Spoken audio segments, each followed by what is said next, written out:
मैं हूँ आपकी दोस्त पूजा और आज हम पढ़ रहे हैं तुलसीदास जी द्वारा रचित भरत राम का प्रेम। भरत राम का प्रेम का आज हम तीसरा काव्यांश पढ़ेंगे, लेकिन तीसरे काव्यांश को पढ़ने से पहले मैं पहले काव्यांश की और दूसरे काव्यांश के बारे में आपसे बहुत थोड़े में बात करके फिर तीसरे काव्यांश की ओर आगे बढ़ूँगी। पहले काव्यांश में हमने पढ़ा था कि भरत का राम के प्रति अनन्य प्रेम प्रकट हुआ है, जिसमें भरत जी की विनम्रता की अभिव्यक्ति हुई है। ठीक है। और दूसरे काव्यांश में हमने पढ़ा था कि भरत अपनी वर्तमान यानी कि उस समय की स्थिति के लिए विधाता को दोषी ठहराते हैं कि जो कुछ भी हुआ उसके लिए मैं जिम्मेदार हूँ। और आज तीसरे काव्यांश की ओर हम प्रस्थान करते हैं, बढ़ते हैं। भूपति मरन प्रेम पनु राखी, जननी कुमति जगत सब साखी। देखी न जाहि बिकल महतारी, जरहि दुसह जरपुर नर नारी। मही सकल अनरथ कर मूला, सो सुनी समझी सहियों सब सूला। सुनी वन गवनु कीन रघुनाथा, करी मुनि वेश लखन सिय साथा। बिन पानहि प्यादहि पाए, शंकरु साखी रहियो एहि घाए। बहुरी निहारी निषाद सनेहु, कुलिस कठिन उर भयउ न बेहु। अब सब आँखन देखऊ आई, जियत जीव जन सबहि सहाई। जिनहि निरखि मग सापिन बीछी, तजहि विषम विषु तापस तीछी। तेई रघुनंदनु लखन सिंह अनहित लागे जाही, तासु तनय तजी दुसह दुख देऊ सवाई काहि। मैंने आपको हमेशा बताया है कि व्याख्या करने से पहले हम व्याख्या के 4 चरणों की बात करते हैं। सबसे पहले संदर्भ, फिर प्रसंग, फिर व्याख्या, फिर विशेष। देखिए संदर्भ में क्या आता है। संदर्भ में मैंने आपको इससे पहले वाली व्याख्या में भी बताया है कि संदर्भ में लेखक का नाम, उसकी रचना का नाम और किताब का नाम। ये रचना आप कहाँ से पढ़ रहे हैं वो आएगा। ठीक है। तो अब देखो ये किसने रची है, तुलसीदास जी ने रची है। ठीक है। तुलसीदास जी द्वारा रचित है और कविता का नाम क्या है, भरत राम का प्रेम।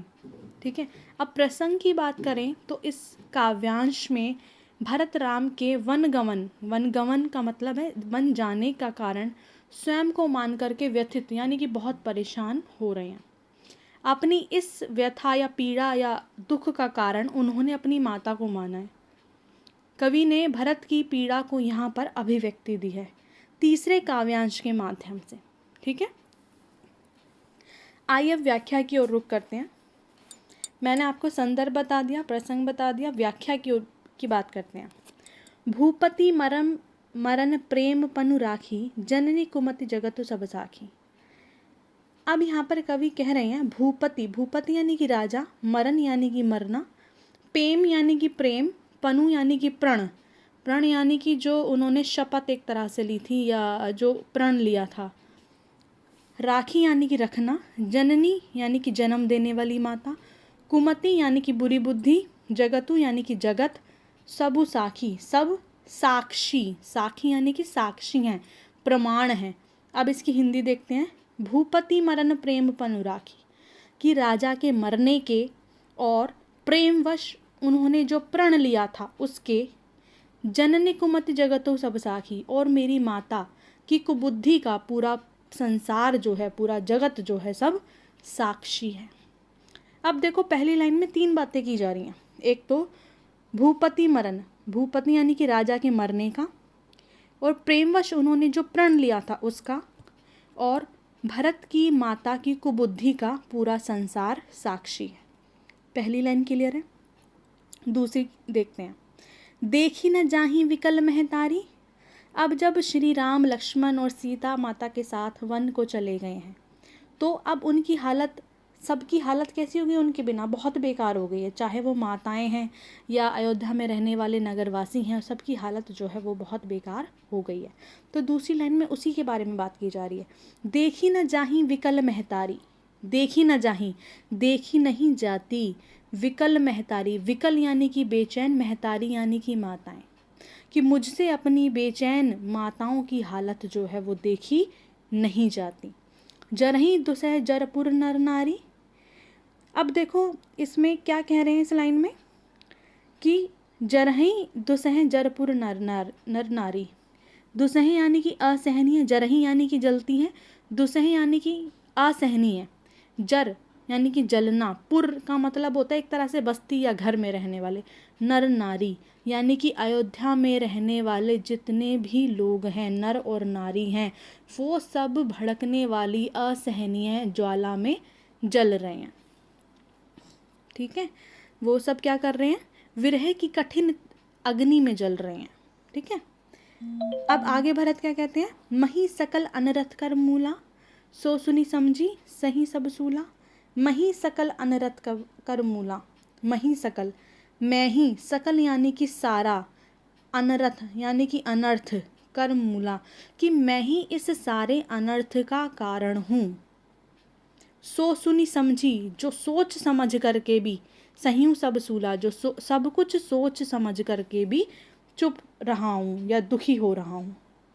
ठीक है, अब देखिए आगे लाइन, सुनी वन गवनु कीन रघुनाथा, करे मुनि वेश लखन सिय साथा।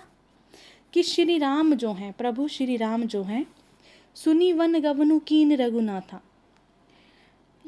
श्री राम जो हैं वन चले गए हैं, वन गवनु, वन गवन कर उन्होंने लिया है।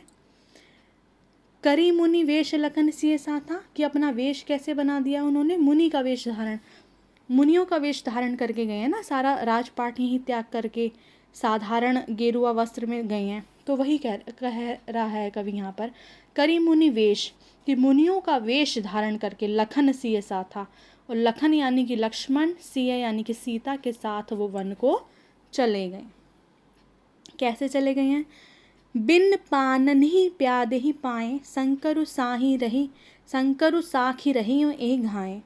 कि बिन पानहि प्याद ही पाए, बिन पानहि यानी कि जूते, प्याद ही यानी कि पैदल ही, पाए यानी कि पैरों से। ठीक है, कि वो बिना जूते चप्पल पहने ही पैदल वन को चले गए हैं। और देखो जब वन को वो गए हैं तो वन जाने के बीच में बहुत सारे झाड़ियाँ भी पड़ेंगी, कांटे भी पड़ेंगे, है ना, और दुरूह रास्ता भी पड़ेगा। तो अब आगे क्या कह रहे हैं, शंकर साखी, कि भगवान शंकर जो हैं वो इस बात के साक्षी हैं, रह्यूं ए घाएं, कि वन जाने के दौरान उनके पैरों में शूल लगने से या कांटे लगने से या जैसे भी घाव हुए हैं, पैदल कोई जा रहा है तो उन घावों के भगवान शंकर जो हैं वो साक्षी हैं। शंकर साखी, भगवान शंकर साक्षी हैं, रह्यूं यही घाएं, घाएं यानी कि घाव। ठीक है, अब आगे देखिए वो क्या बात कर रहे हैं, बहुरी निहारी निषाद स्नेहु, कुलिस कठिन उर भयउ न बेहू।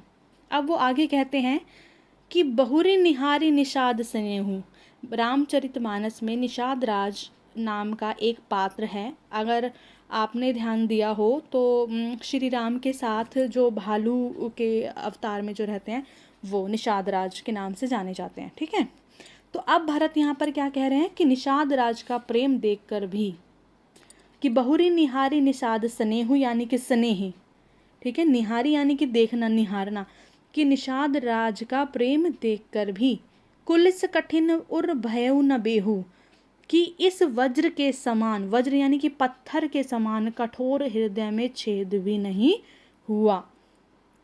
ठीक है, अब देखो कुलिस का मतलब होता है कठोर, ठीक है, कठिन यानी कि मुश्किल, उर यानी कि हृदय, भयउ ना बेहू, भयउ यानी कि होना, ना बेहू, बेहू का मतलब होता है छेद होना। ठीक है, भेदन, भेदना जिसे कहते हैं, यार पार होना, कि वज्र के समान इस हृदय में छेद भी नहीं हुआ।